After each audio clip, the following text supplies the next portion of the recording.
বাহ, অনেক সুন্দর হয়েছে রান্না। যে সুন্দর তার সবকিছু সুন্দর। তুমি এত সুন্দর রান্না করতে পারো, তুমি আসলে গুণবতী। আমি তো রান্না করি নাই। তুমি রান্না করো না, তো কে রান্না করছে? আমি রান্না করছি।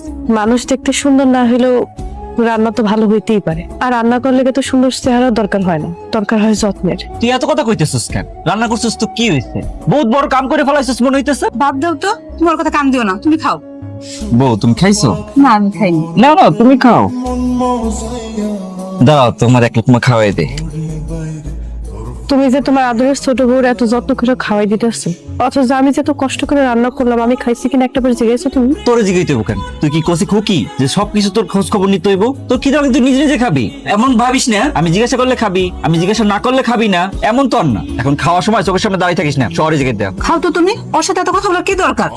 তুমি যে সব তরকারি ওর পাতে উঠাই দিলা, তাহলে আমি কি দিয়ে খাবো? তোর খাইতে হইব না। এত বছর বিদেশ থেকে আমি বহু টাকা পাঠাইছি, এত বছর বহুত খাইছস, আর কিছুদিন না খাইলেও চলবো। যাই আমার চোখের সামনে থেকে যা, মেজাজ খারাপ হইতেছে আমার। কি হইছে? কথা কানে যাইতেছে না? যাইতেছিস না কেন? বউ, তোমার কিছু লাগবে?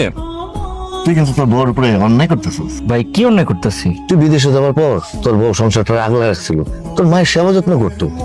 স্বামী প্রবাসে গেলে অনেক বউ পরপুরুষের সাথে ফসফসি করে, কিন্তু তোর বউ কখনো এমন কিছু করে নাই। এত ভালো একটা বউ থাকতে তুই আরেকটা বিয়ে কেমনে করলি?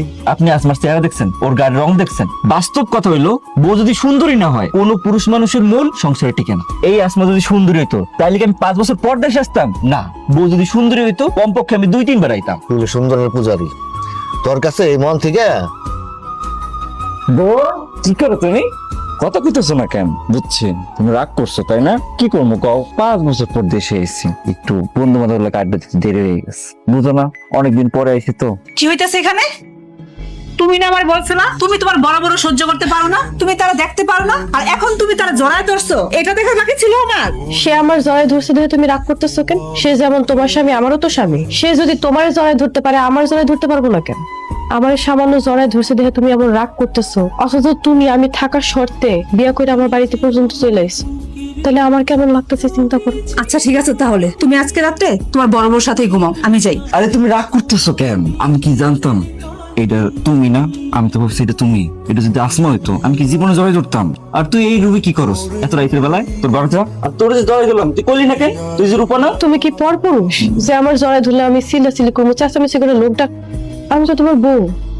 আচ্ছা তুমি কইতে পারো তুমি শেষ কবে আমার ভালোবেসে জড়ায় ধরছিল? ভালোবাসা? আমি তোরে ভালোবাসি না। তোরে দেখলে আমার ঘৃণা লাগে, তোরে দেখলে আমার ভালোবাসা আসে না। বাইরা, আমার ঘর থেকে বাইরা।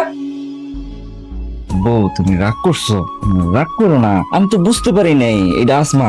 আসমা যদি জানতাম তাহলে কি আমি জড়াই ধরতাম? তুমি বুঝতেছো না, প্লিজ তুমি রাগ করো না, তুমি বোঝার চেষ্টা করো। ও চাইতেছে আমাদের মধ্যে সম্পর্ক খারাপ হোক,